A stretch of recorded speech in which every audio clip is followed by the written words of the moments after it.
All right, so the news is just inundated with Stargate. I think we covered it pretty good yesterday. I could play some more videos, but I think majority of Americans are trying to push back on the mRNA uh, stuff that Trump wants to do. Um, so the other day, um, I I did a hold on one second. The other day I did a series or a talk at my local citizens group, and I figure I'll go ahead and do it for you guys since I think it would be beneficial to most everyone. So let me get that set up for you real quick. I need to zoom in a little bit. Alright, so here we go. So my goal was or is to provide information that inspires us to come together and take action in holding our government accountable. I had handouts to give to everyone, and which I will show you on your screen. So first I had questions that I brought to everyone, and I'll go ahead and read out the questions in case you can't see it.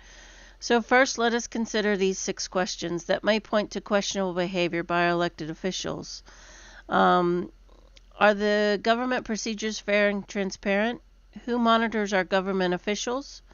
Are there diverse voices in our government boards and committees? Do our elected officials advocate for public policies that we favor?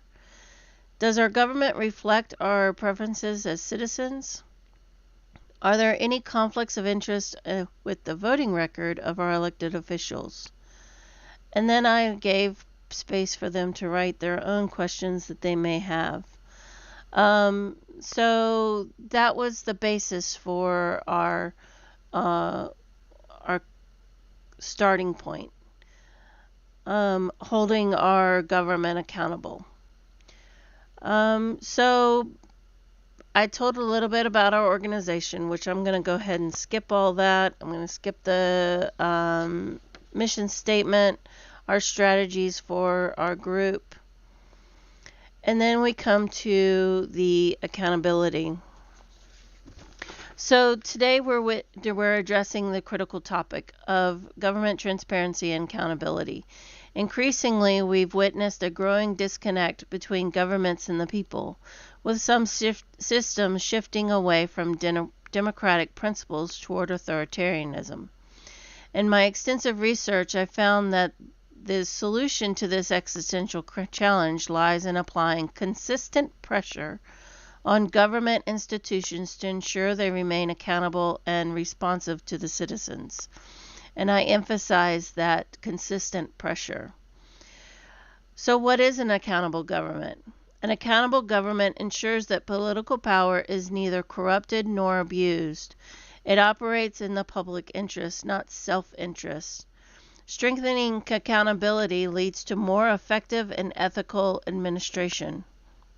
So I went over these pillars of accountability. We have whistleblowers to encourage those within the system to expose the corruption and misconduct. We have oversight mechanisms, strengthen our inspector general's ethics standard code of conduct, and enforce sunshine laws. And we'll talk about those sunshine laws in a little bit. Congressional oversight, transparency in laws, enforce the Freedom of Information Act, which we'll talk about as well. And civic engagement. Let me scroll down so you can see. Civic engagement, foster public participation through forums like ours to hold leaders accountable. And then finally, independent journalism, support media freedom and empower citizen journalists to report on government actions. And that's where I'll end up, is talking about those citizen journalists. Because I think that is a really good way to be able to continue that pressure on the government and share the information within your community. So why does strengthening accountability matter? Accountability is essential for effective governance. Without it, government power can be easily corrupted. Civil engagement is what brings accountability to life. Active citizens play a crucial role in ensuring that government institutions work for the public good. To protect our republic, we cannot afford to be passive observers. We only encourage and only engage during election cycles. We must hold our government accountable between elections as well. A transparent and responsive government requires ongoing citizens' involvement and oversight. Our goal should be clear: to build ethical, effective, and accountable government worthy of public trust. It isn't unattainable. We have to remain engaged, vigilant, and united in our efforts to make this possible. In a republic, accountability means government officials must act in public interest, and transparency ensures that actions are open to the public scrutiny. Citizens have the right to know how decisions are made and implemented. The more informed a public is, the better its representatives can make policy choices that serve the common good. Simply put, the more we know, the stronger we become. By demanding transparency, promoting public engagement, and strengthening pillars of accountability, we can protect our democratic values and ensure our government remains responsive to the people it serves. As I have said, civic engagement brings accountability to life. For the government to truly be accountable, it requires active engagement from its citizens, who can leverage their roles as constituents to advocate for their issues that matter the most to them. Citizens need to be active for government accountability by keeping their leaders in check, by influencing decisions, by preventing corruption, and by strengthening the republic. So without active participation, governments risk becoming detached from the needs and interests of their constituents. The actions of the citizen can take are,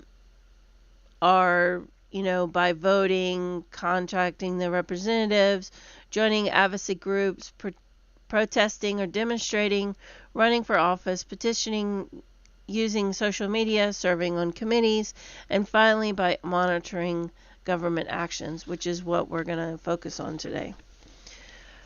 As we have laid out, a citizen staying informed by following the news and reviewing government documents and using transparency tools like public records requests become the biggest threat to a tyrannical government.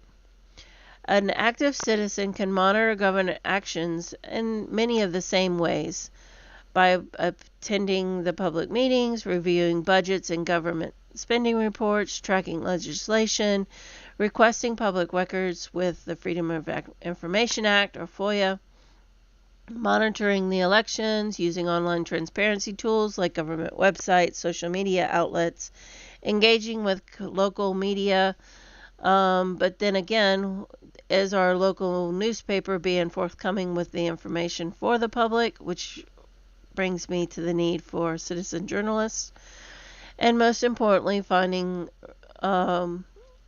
report findings by sharing what you learn and give with your community through social media, blogs, and local events.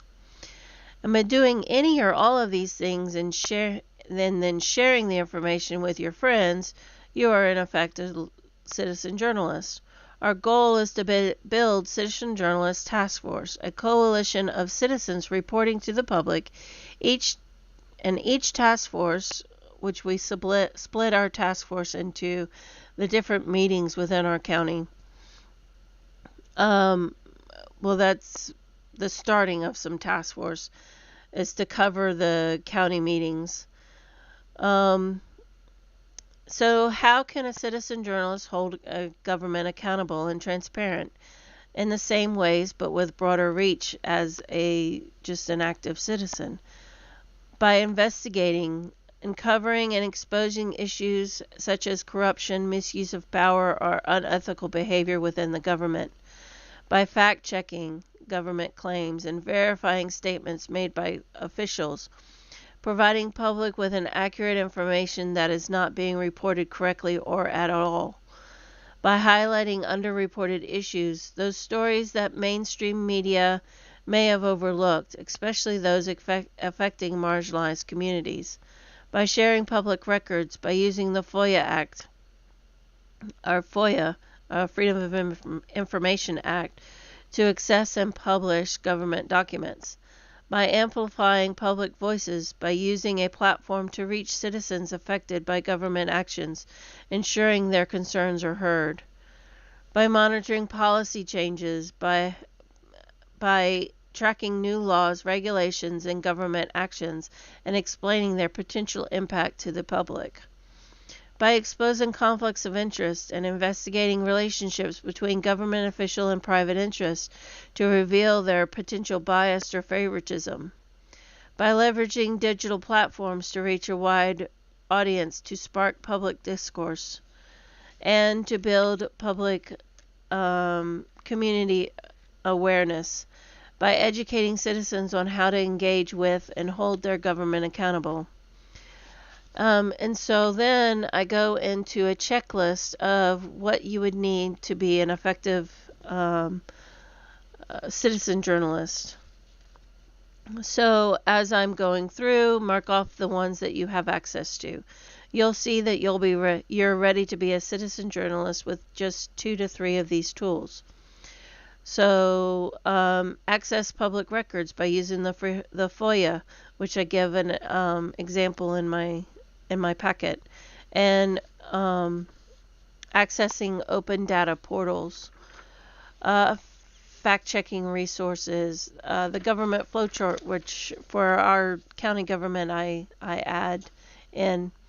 So digital tools. Everybody's got a smartphone, a camera, to be able to capture photos and events. I really emphasize being able to video those meetings.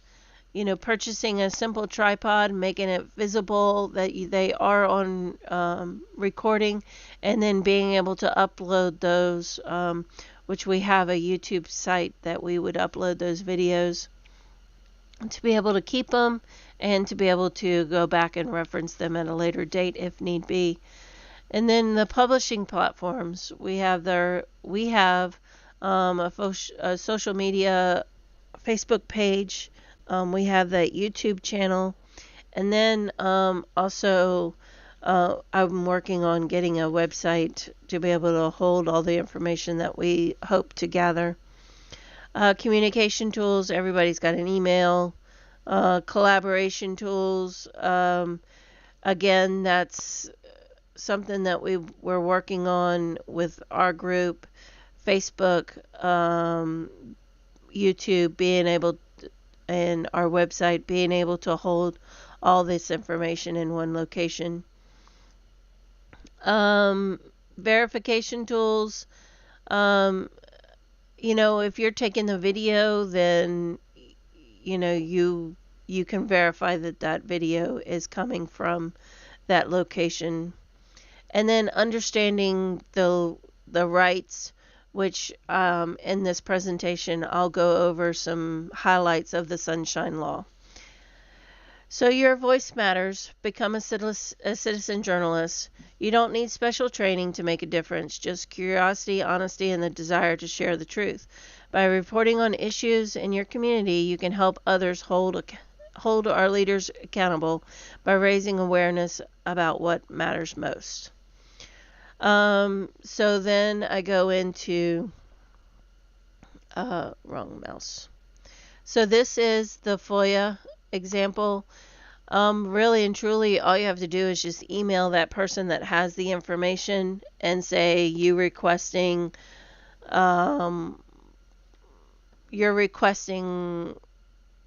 these documents.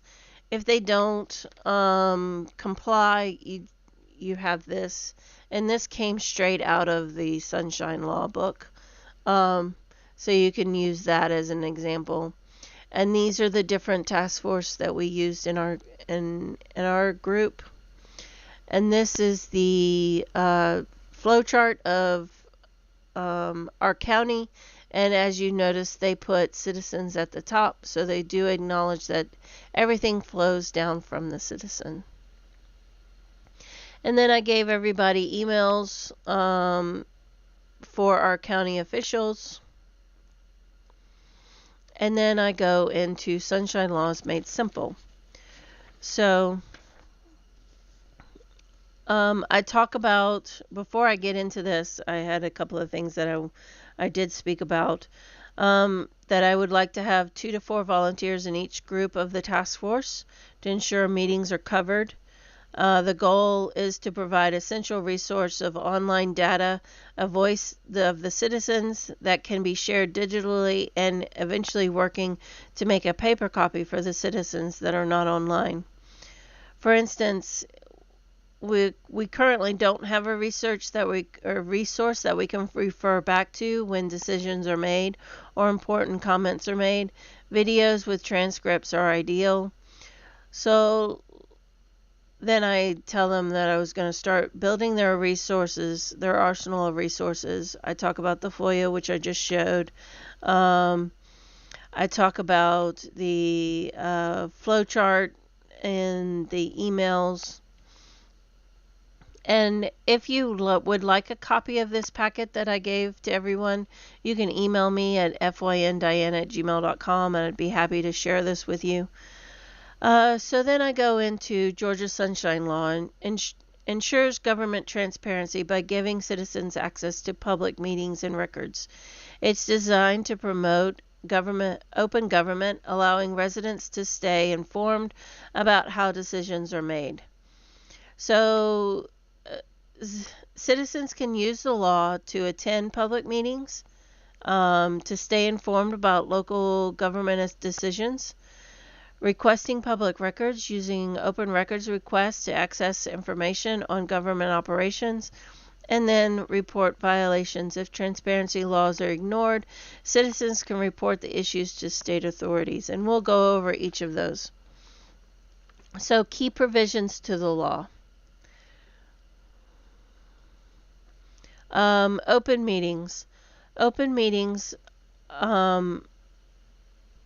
Meetings of public agency must be generally open to the public. Notice of these meetings must be given at least 24 hours in advance.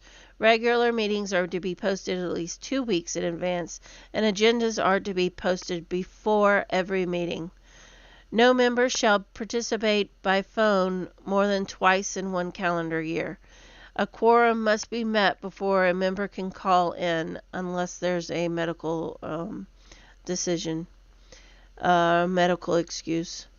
Executive session or closed meetings are allowed only for specific reasons, such as personal matters, real estate transactions, or legal discussions.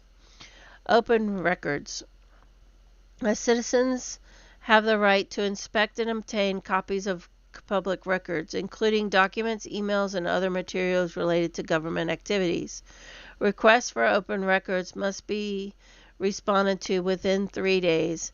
If the document is not provided within those 3 days, that government official should give a timeline of when that document is expected, if not within the 3 days.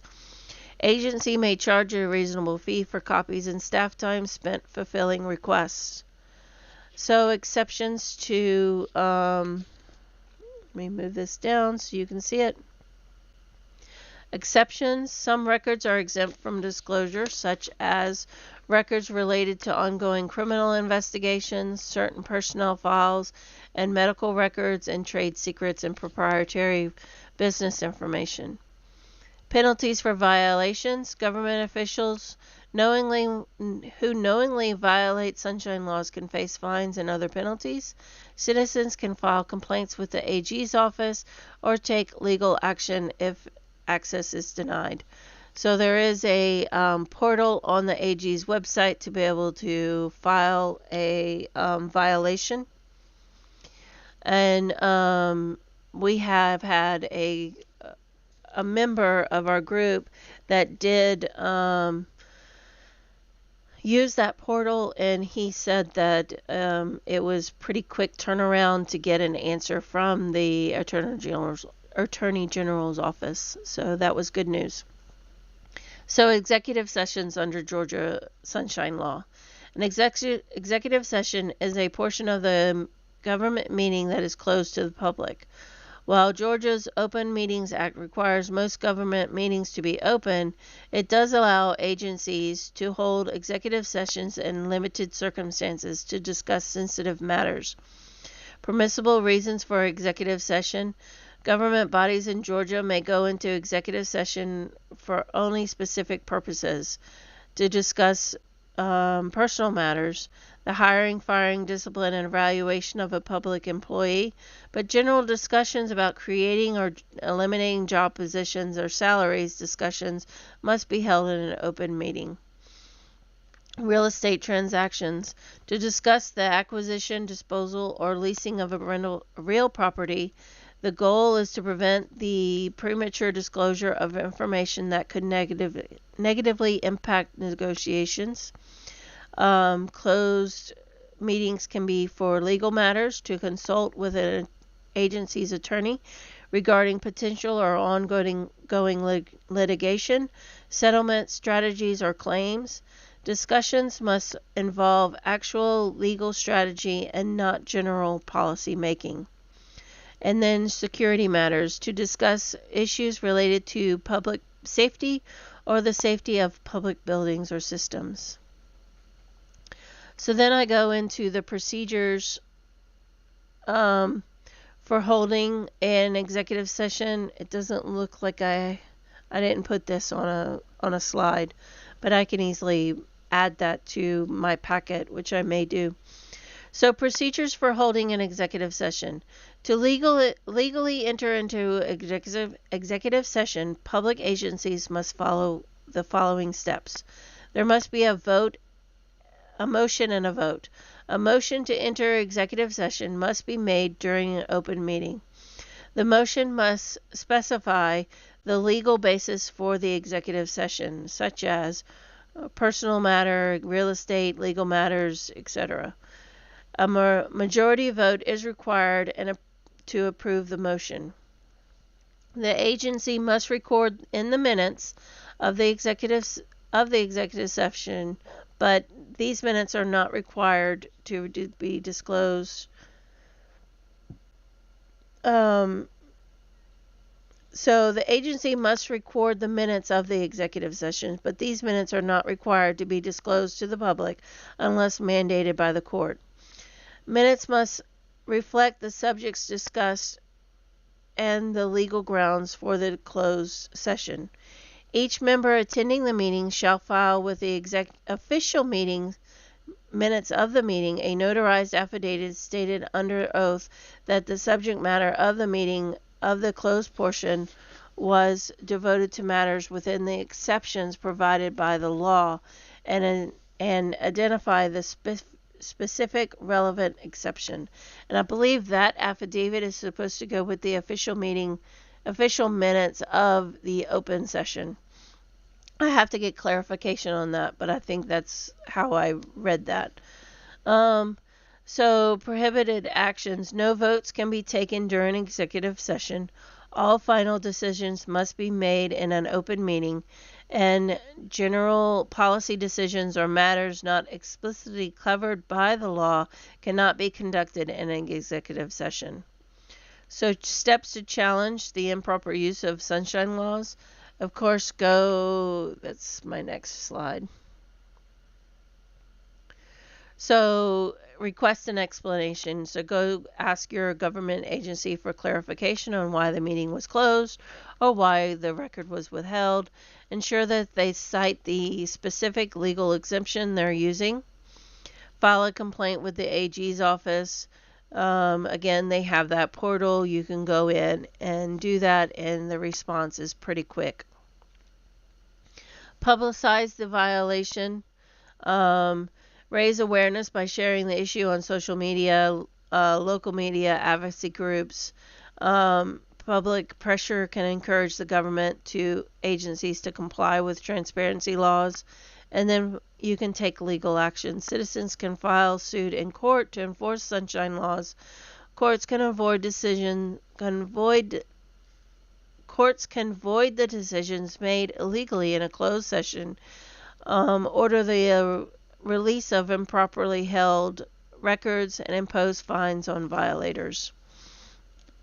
And then there are the possible outcomes to challenging the violations: fines and penalties on the officials, release of records, public access to meetings. The legal fines: if the citizen wins the lawsuit, the government may be required to pay the attorney fees. And then, of course, injunctions: the court can void decisions made in properly closed meetings. So then I go to this. Citizen actions is a bedrock of transparency and governance. And one of the most effective forms of this action is citizen journalists. Without active oversight, governments can easily become less transparent, shielding from scrutiny necessary to maintain accountability. Citizen journalists play a critical role in bridging the gap between the government and the people, ensuring that information flows freely and truthfully. By reporting on local government meetings and public policy, citizen journalists help shed light on matters that directly affect their communities. Their presence alone can discourage officials from engaging in unethical behavior. Transparency holds them accountable to the public they serve. Importantly, citizen journalists can also challenge the improper use of sunshine laws, which are there to guarantee public access to government proceedings. When officials attempt to circumvent these laws by withholding information or conducting business behind closed doors, vigilant reporting can expose such actions, ensuring that government remains open and transparent. Citizen journalism also protects the public's right to know, by providing timely, unfiltered information about government activities. In an era where traditional media often struggles to cover local issues due to shrinking budgets and resources, citizen journalists fill a critical gap. They report on issues that might otherwise go unnoticed, giving a voice to underrepresented communities and holding local leaders accountable. Beyond reporting, citizen journalists foster a more informed and engaged populace. When people are aware of what's happening in their government, they become more likely to participate in civic life, whether it's attending town hall meetings, voting, or organizing around an important issue. This informed engagement is what sustains a healthy democracy, where power generally derives from the people. In closing, citizen action through journalism is not just an act of oversight, it's an act of democracy in motion. By demanding transparency, exposing misconduct, and amplifying community voices, citizen journalists help strengthen the integrity of government institutions. They remind us that government's legitimacy depends on its accountability to the people. Through persistent and courageous efforts, citizen journalists encourage that our republic remains strong, ethical, and responsive, safeguarding the principles of democracy for future generations. In a world where information is power, citizen journalists empower the people. Providing that active engagement truly matters in shaping the government worthy of trust. And so that's it. That's all we had for our meeting. Hopefully I helped you clear up some things, especially with our sunshine laws. If you do want this packet, just let me know. I will be happy to share it with you and share all my notes as well. So, with that, I think I'll say goodbye, and we'll see you tomorrow morning at 8 a.m. And, yeah, that's it. See you next time.